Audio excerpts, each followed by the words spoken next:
Bonjour à tous et bienvenue sur Mosaïque. Un mariage, c'est un grand jour dans la vie des couples et cela demande de longs mois de préparation. À l'hôtel de ville de Sarreguemines, les amoureux ont pu ce week-end rencontrer une trentaine de prestataires lors du 16e salon du mariage et de la vie à deux. Ce rendez-vous, organisé par l'Union des commerçants de Sarreguemines, a permis aux futurs mariés de bénéficier de précieux conseils pour parfaire leur union et faire le plein de nouvelles idées. Retrouvez le reportage complet dans un instant dans notre JT. Et en attendant, voici le sommaire complet de cette émission. Avec l'aglo, plus belle la vie. Au programme aujourd'hui sur Mosaïque, Angela Merkel était à Sarrebruck pour l'ouverture des festivités du 60e anniversaire de la Sarre. Les futurs mariés étaient à la découverte des nouvelles tendances pour leur grand jour en parcourant les allées du salon du mariage de Sarreguemines. Le bar-restaurant Deux Étains a trouvé des repreneurs et ils sont motivés. Les religions sont-elles Charlie? Une table ronde a eu lieu au casino. Mosaïque s'est intéressé au ressenti des spectateurs. Les Turcs qui vivent en France votent au consulat, exemple avec la communauté turque du pays de Bitche qui se déplace à Strasbourg pour voter. Le 28 octobre 2005, Mosaïque s'invitait dans votre salon. Retour en images dans la petite histoire du jour. Tendance nature-animaux pour trouver des truffes, les chiens font fonctionner leur odorat. Et enfin, en plat principal, la sorcière vous propose une quiche d'automne au potiron pour Halloween. Le 27 octobre 2011, une signature symbolique donnait le coup d'envoi de la construction d'un écolotissement à Frauenberg. Replay. Le saviez-vous? Le cloud est gratuit pour l'éducation, en prime avec le leader mondial du logiciel, Microsoft. Pour les pros, la solution c'est le cloud ID Réseau. Le futur lotissement du Hautbois à Frauenberg, à la fois un éco-aménagement et une éco-construction. Faire de l'écolotissement, ce n'est pas seulement orienter les maisons plein sud, mais c'est veiller à toute une série de critères. Ainsi, à Frauenberg, le terrain n'a pas été choisi au hasard. L'emplacement et son ensoleillement, ainsi que la topographie du sol, ont été étudiés minutieusement. L'aménagement du lotissement suivra les tendances développement durable. Le bitume sera à base de liant végétal et ce sont des LED qui éclaireront la voirie et les habitations. Et aujourd'hui, quasiment tout a été construit, il ne reste qu'une ou deux parcelles et la commune est déjà en train d'acquérir petit à petit des terrains supplémentaires en vue d'une extension de ce lotissement dans les prochaines années. Avant de passer à l'actu, place à la météo présentée par Sandrine Serbino. 17% des accidents du quotidien ont pour origine le sport. Assurance accident de la vie, la sécurité par tous les temps. Bonjour tout le monde. Pour demain, le soleil sera d'humeur à jouer à cache-cache. Une perturbation traverse notre région et les nuages dominent. Des pluies faibles seront même possibles par endroits. Côté température, le thermomètre résiste bien avec des minimales de 5 à 9 degrés et des maximales de 14 à 16 degrés. Demain, mercredi 28 octobre, nous fêtons les Simons. Le soleil nous accompagnera de 7h13 à 17h17. Le mardi, c'est le jour du marché et nous en profitons pour aller à votre rencontre. On aimerait savoir, au quotidien, qu'est-ce qui vous rend heureux? La santé. Avant tout, la santé. Puis après, ma foi, il y a d'autres petits détails, mais avant tout la santé. D'autres petits détails comme quoi? Oh, un peu de voyage, un peu de vacances, même si je suis retraité, mais on apprécie quand même.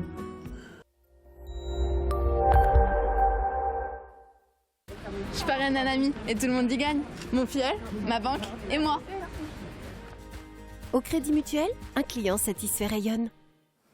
À la une aujourd'hui dans le Républicain Lorrain, en page régionale, un Messin en immersion avec Joe Bunny pour Arte.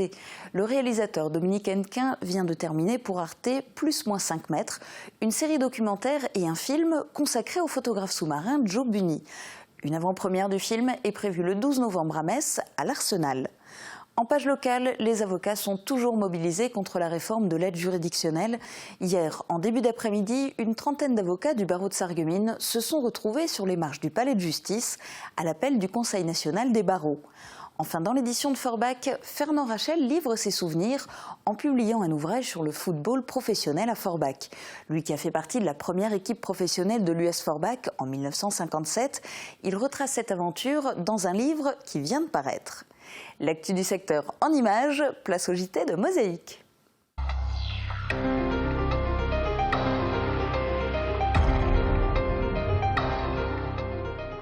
Et on commence ce JT avec de bonnes nouvelles du côté des chiffres du chômage. En Lorraine, le nombre de demandeurs d'emploi inscrits en catégorie A, B et C à Pôle emploi est de 193 060 fin septembre, une baisse de 0,2% par rapport au mois précédent. Sur un an, c'est en hausse de 4,4%. En France métropolitaine, le nombre de demandeurs d'emploi inscrits en catégorie A, B et C stagne fin septembre. Par rapport au mois précédent, il est en hausse de 5,8% sur un an. Franchissons maintenant la frontière, direction Sarrebruck, où Angela Merkel était de passage vendredi pour lancer les festivités du 60e anniversaire du Land de Saar. Reportage d'Ophélie Bleichner. Angela Merkel est accueillie par la foule devant le Théâtre national de la Sarre. La chancelière a ses fans. C'est une femme impressionnante, c'est une femme puissante et je trouve qu'on a beaucoup de respect par rapport à elle. On la respecte beaucoup, je trouve. De la reconnaissance dans les yeux de ces Afghans qui ont fui leur pays. Les récentes positions de la chancelière concernant l'arrivée massive des réfugiés s'invitent toujours et encore dans les discussions. Je trouve ça bien ce qu'elle fait pour les réfugiés, mais je ne suis pas d'accord avec le fait que les gens qui vivent ici, qui sont nés ici, restent sur le carreau et ne bénéficient pas des mêmes aides.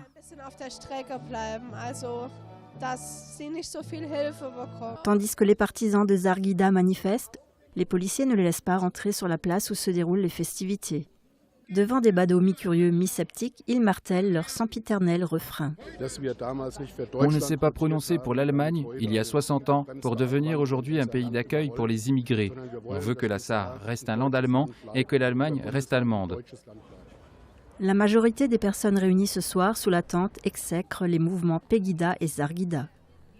Pour autant, tous ne sont pas d'accord avec la politique de la chancelière. Il y a son lot de mécontents, comme cet étudiant en master. Je viens voir ce que Mme Merkel a à dire à propos de l'enseignement secondaire. Parce qu'on a actuellement un gros problème en Allemagne, il n'y a pas suffisamment d'argent qui est injecté dans la formation. Et on se retrouve dans le pétrin. Et puis on n'a plus de ressources, le charbon est parti, et maintenant l'argent pour l'éducation qui fout le camp. Aujourd'hui, la Sarre fête son rattachement à l'Allemagne. La chancelière l'a dit pendant son discours. Laissons les querelles de côté, le temps d'une soirée, et faisons la fête.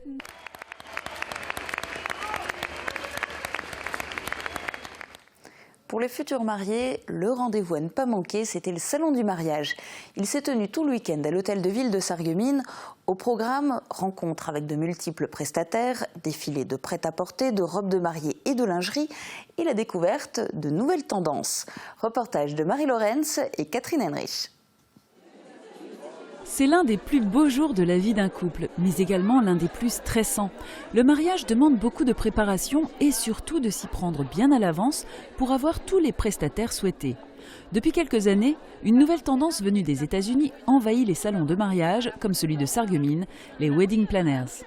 De plus en plus de couples font appel à ces organisateurs de mariage qui prennent tout en main pour pouvoir profiter pleinement de leur union. Des alliances aux fleurs, en passant par l'animation ou le dîner, ils s'occupent de tout. Maintenant, tous les couples travaillent, c'est vrai, donc ils sont quand même occupés.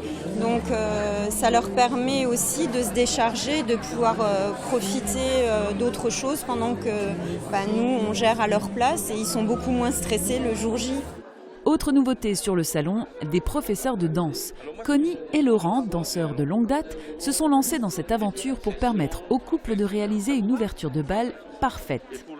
De nos jours, de plus en plus de jeunes gens ont envie de faire une belle ouverture. Les garçons sont toujours volontaires parce qu'ils n'ont pas envie de perdre la face devant leurs copains, déjà pour commencer. Bon, et puis ils font plaisir aussi à leur dulcinée. Donc on a de plus en plus de demandes, ça se fait de plus en plus. Et on le voit au fil des années, quoi.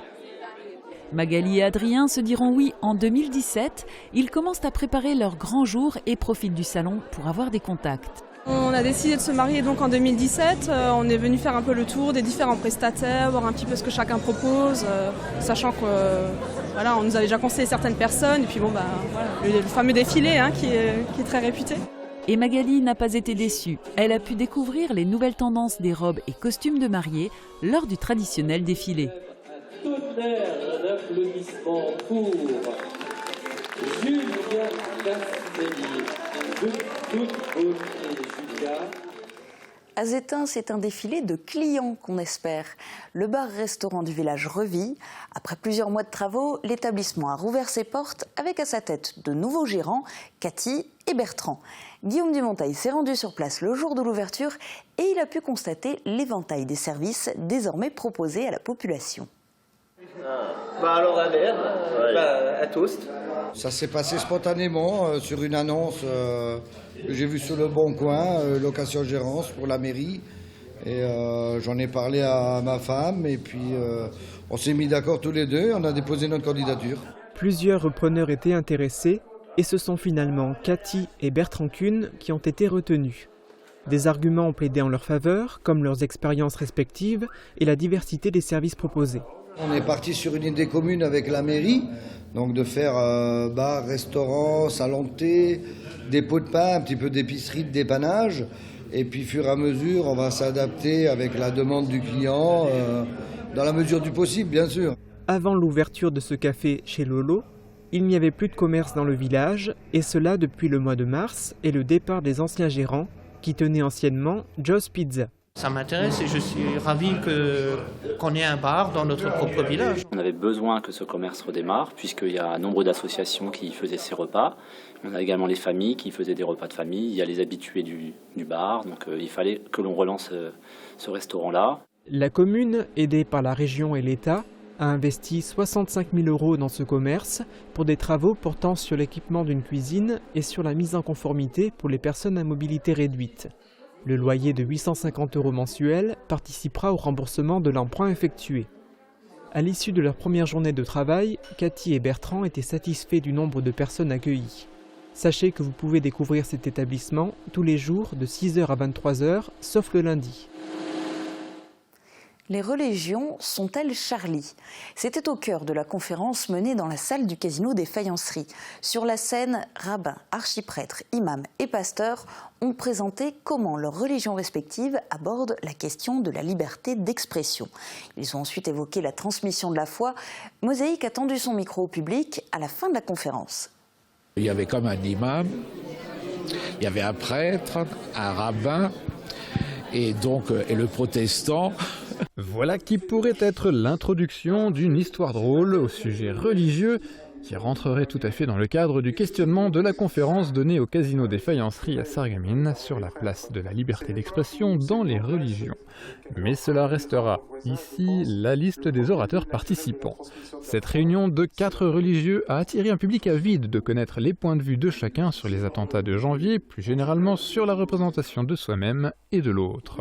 On entendait bien que chaque religion n'était pas d'accord avec le fait de pouvoir souiller une autre religion en utilisant des propos obscènes ou n'importe quoi. Mais ils étaient d'accord avec le fait d'utiliser, que chacun, on peut parler de l'autre religion sans spécialement l'insulter et la dégrader. Toutefois, la liberté d'expression, qui dans un cadre laïque englobe, rappelons-le, le droit au blasphème, est présente dans chacune des religions et de leurs préceptes. Bon là, ce soir, ce qui m'a un peu, pas dérouté, mais c'est l'aplomb de l'imam que je ne connaissais pas, d'ailleurs très jeune, et c'est vrai qu'il avait des choses intéressantes à dire sur l'islam. Ainsi, l'imam Mohamed Mansouri a longtemps insisté sur la différence faite par l'islam entre un musulman et un non-musulman. Les contraintes de la foi musulmane ne s'imposent qu'à ceux l'ayant embrassé. Mais si le thème de la première partie de la conférence était naturellement vendeur, le public était particulièrement enthousiaste d'avoir pu découvrir les autres religions lors de cette conférence. Les autres religions, on les survole, on sait à peu près ce qui s'y passe. Et puis ce soir, il y a quand même des points qui ont été importants. Reste à savoir si ce type de rencontre interreligieuse se reproduira à l'avenir sans l'intervention de déclencheurs du type attentat. Le public, lui, est demandeur.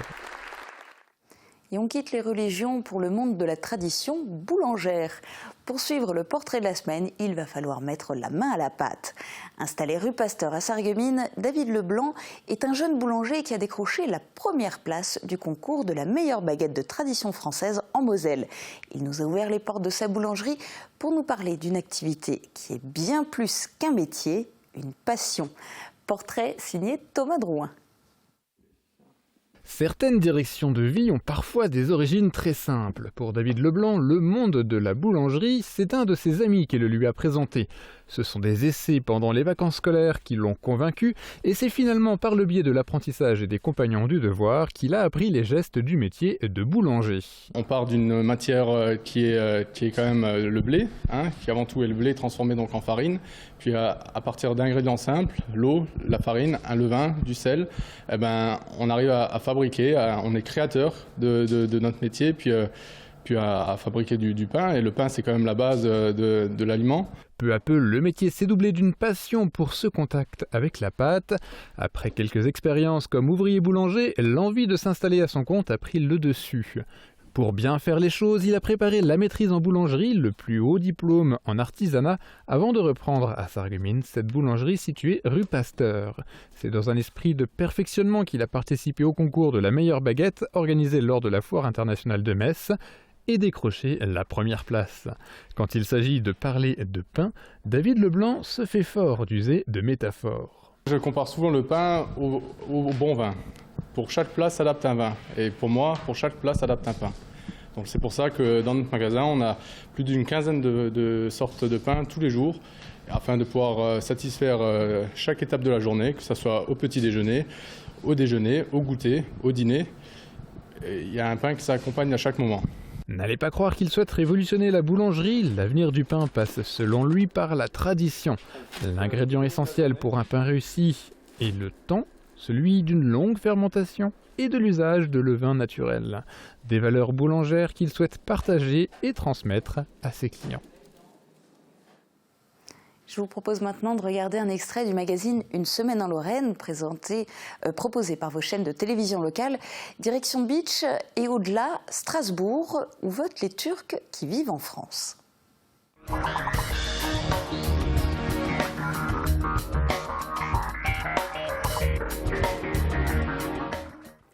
Mais commençons cette émission avec la communauté turque du pays de Beach qui s'est déplacée à Strasbourg pour voter. L'élection législative turque aura lieu le 1er novembre, mais des votes anticipés étaient proposés pour faire valoir ses droits, même à l'étranger. Reportage TV Cristal. Dimanche dernier, la communauté turque du pays de Beach a loué un bus pour se rendre au consulat de Strasbourg. Jusqu'au 25 octobre, les ressortissants turcs ou les franco-turcs ont la possibilité de voter par anticipation en vue de l'élection législative prévue ce 1er novembre en Turquie. Aujourd'hui, nous sommes dans la biculturalité. Nous sommes partagés entre la culture turque et la culture française. Nous avons le droit de voter à ces élections seulement depuis juillet 2014. C'est un point important pour nous qu'aujourd'hui on puisse prendre en compte notre opinion. Nous sommes fiers d'être là, fiers de voter pour notre pays et j'espère que ça va agir, quoi. 75 000 votants sont attendus par le consulat turc de Strasbourg. Certains citoyens n'hésitent pas à parcourir plus de 200 km et doivent parfois patienter durant 9 heures avant de voter, tant le déplacement est massif. Les franco-turcs vivant en France n'oublient pas la Turquie et se soucient de sa politique à laquelle ils continuent d'être liés. Par exemple, le service militaire, toute personne ayant la double nationalité est obligatoire de faire son service militaire en Turquie pendant 12 mois. Il est important donc vraiment d'être présent, actif dans les choix politiques. Il y aura des mesures qui ont été votées par ce gouvernement, notamment des primes de naissance pour les franco-turcs en France. Il y aura des primes, il y aura des bourses pour les étudiants de la licence jusqu'au master. Donc sont directement proposés notamment à venir, quoi. Notamment dans quelques impacts que directement nous pourrons à l'avenir en profiter et en bénéficier. Fondée par l'actuel président de la République, Recep Tayyip Erdogan, l'AKP, parti islamo-conservateur, entend retrouver une majorité parlementaire afin d'éviter la constitution d'un gouvernement de coalition. Toutefois, il devra compter notamment avec l'opposition pro-kurde du HDP. L'élection législative se tiendra ce 1er novembre en Turquie.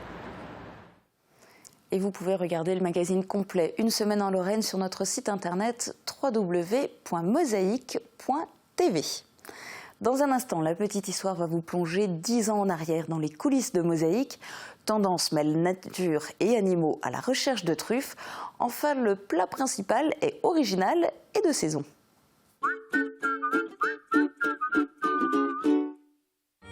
Naturellement en bonne santé, pour retrouver les saveurs des produits bio de qualité, se régaler et être en bonne santé, il n'y a qu'une seule adresse, Santé Crépy, La Vie Claire, au 5A rue des Ormes à Sarreguemines. La Vie Claire, le bio est dans ma nature. Pour un déguisement d'enfer, Festivité à Sarreguemines. Pour Halloween, Festivité vous propose un grand choix de costumes, de décorations et d'accessoires indispensables. Festivité déguise aussi vos yeux avec des lentilles fantaisie. Festivité, zone commerciale de Sarreguemines, derrière Jouet Club. Festivité vous souhaite un terrible Halloween. Festivité, Festivité, des idées toutes faites.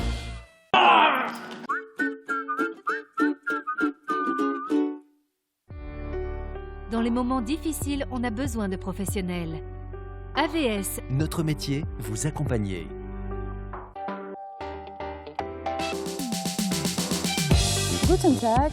Le magazine Grenzenlos revient avec plusieurs aspects du transfrontalier. Chercher un travail en Allemagne, pourquoi faire ses courses de l'autre côté de la frontière ou encore l'école biculturelle.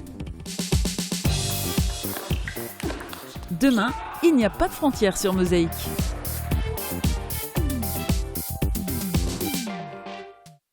Mosaïque a 10 ans et comme on vous le disait hier, la petite histoire vous ouvre l'album photo de Mosaïque. Aujourd'hui, c'est Marc Huder, notre responsable technique, qui revient sur les tout premiers jours de diffusion de votre télé.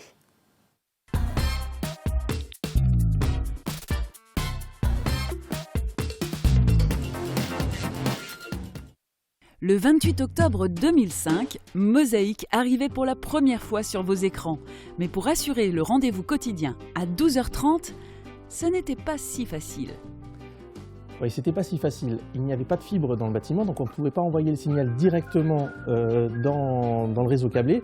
Il a fallu qu'on prenne des disques durs, donc on finalisait l'émission vers 11h30 maximum. On prenait les disques durs, on le ramenait en tête de réseau, il y avait le diffuseur, et on le diffusait. Sauf qu'à 11h30, le trafic est très dense entre la place Jeanne d'Arc jusqu'en haut rue de la Montagne où il y a la tête de réseau.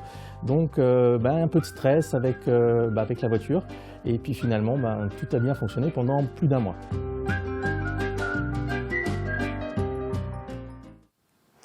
Quand le meilleur ami de l'homme se mue en chercheur d'or. Les chiens n'ont pas leur pareil en ce qui concerne la recherche de truffes. Avec leur odorat, ils parviennent à trouver où se cachent ces précieux champignons. Cette faculté a donné naissance à une discipline, le cavage, que présentent dans ce reportage Marie Lorenz et Guillaume Dumonteil. Avec Firch Menuiserie, votre maison devient tendance.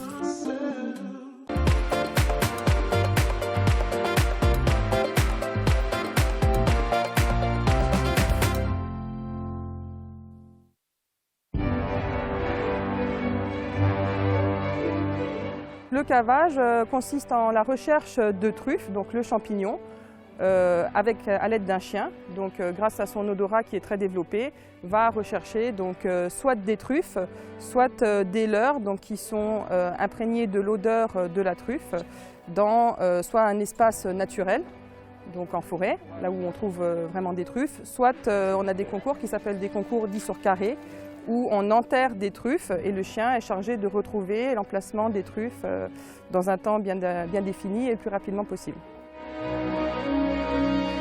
Il y a 6 truffes ou 6 leurres qui sont implantées dans un carré de 5 mètres par 5 mètres et donc le chien doit rechercher l'emplacement des truffes le plus rapidement possible sans commettre d'erreur et sans remarquer 2 fois l'emplacement si la truffe a déjà été prélevée et donnée au ramasseur.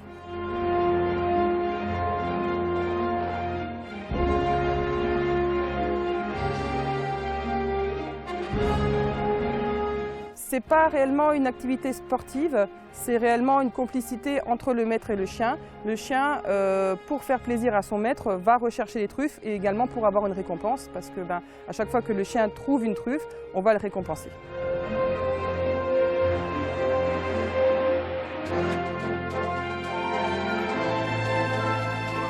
Tous les chiens peuvent pratiquer cette discipline. J'ai un berger australien qui s'appelle Gus, qui est très actif, limite hyperactif par moment.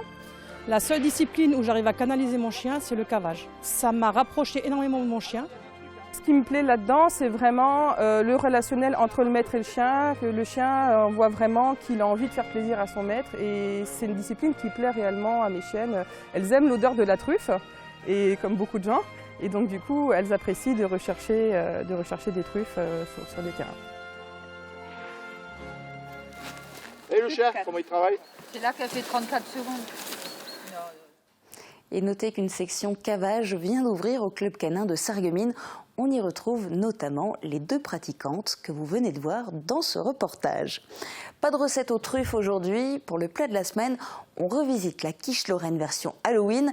Et pour la préparer, on retrouve notre sorcière au fourneau.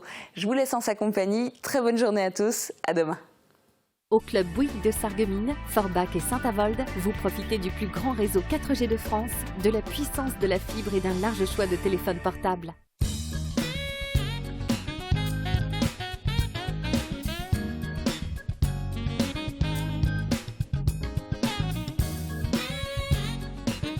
Bonjour à tous. Alors, plat du jour à la citrouille. En fait, ce n'est rien d'autre qu'une quiche lorraine à la sauce Halloween. Dans un faitout, faites cuire les cubes de potiron dans de l'eau avec le bouillon. Laissez mijoter jusqu'à ce que le potiron soit cuit. Égouttez le potiron et écrasez-le à la fourchette ou passez-le au moulin à légumes et réservez. Réservez également le bouillon. Dans une poêle, faites suer l'oignon et le céleri émincés dans un peu d'huile. Ajoutez les lardons et faites revenir 5 minutes. Ajoutez une louche de bouillon et laissez réduire 5 minutes encore. Foncez la pâte feuilletée dans un moule à tarte, piquez le fond à la fourchette et étalez la purée de potiron. Parsemez le dessus de lardons, oignons et céleri et enfin couvrez de gruyère râpée. Mélangez la crème, les œufs, salez, poivrez et ajoutez un peu de muscade et versez sur la quiche. Enfournez enfin pour 30 minutes à 200 degrés. Pour réaliser cette recette, il vous faudra une pâte feuilletée, 700 g de potiron ou potimarron, 200 g de lardons fumés, du gruyère râpé, 20 centilitres de crème liquide, 2 œufs, un oignon rouge, une branche de céleri, un cube de bouillon de légumes, du sel, du poivre et de la noix de muscade. Vous accompagnerez cette quiche d'un peu de salade et d'une vinaigrette à la baffe de crapaud. Bon appétit!